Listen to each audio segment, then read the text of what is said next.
रात के अंधेरे में चांदनी अपनी चुप्पी साधे थी, जैसे किसी के दर्द को महसूस कर रही हो। मुंबई की इस भागती दौड़ती जिंदगी में एक कोना ऐसा भी था जहां सन्नाटा अपनी कहानी खुद कह रहा था।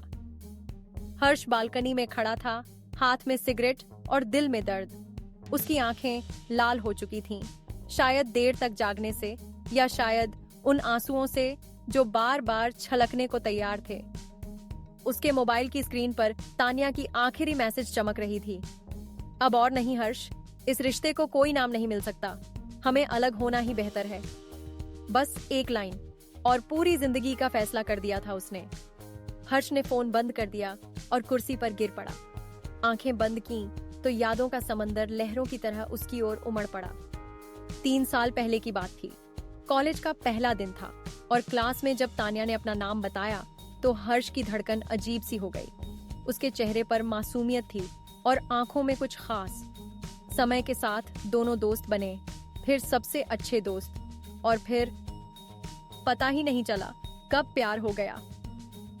हर्ष के लिए तान्या सिर्फ एक लड़की नहीं थी, वह उसकी पूरी दुनिया थी। वह उसकी हंसी, उसकी बातें, उसकी नादानियां, सबसे बेइंतहा प्यार करता था। और तान्या, शायद उसे भी प्यार था, लेकिन शायद उतना नहीं जितना हर्ष चाहता था। तान्या की शादी तय हो गई थी। उसके घर वाले चाहते थे कि वह अपने बचपन के दोस्त से शादी करे। तान्या की हिम्मत नहीं थी कि वह उनके खिलाफ जाए। हर्ष, प्लीज समझने की कोशिश करो, हम एक साथ नहीं रह सकते। मैं नहीं चाहती कि तुम मेरे लिए अपनी जिंदगी खराब करो। मैं सिर्फ तुम्हारे साथ जिंदगी बिताना चाहता हूँ तान्या, लेकिन यह मुमकिन नहीं है। हर्ष ने पहली बार देखा कि तान्या की आंखों में भी आंसू थे, लेकिन उसकी आवाज में मजबूती थी। उसने एक आखिरी बार उसे देखा और फिर बिना कुछ कहे वहां से चला गया। आज 3 साल हो गए उस बात को।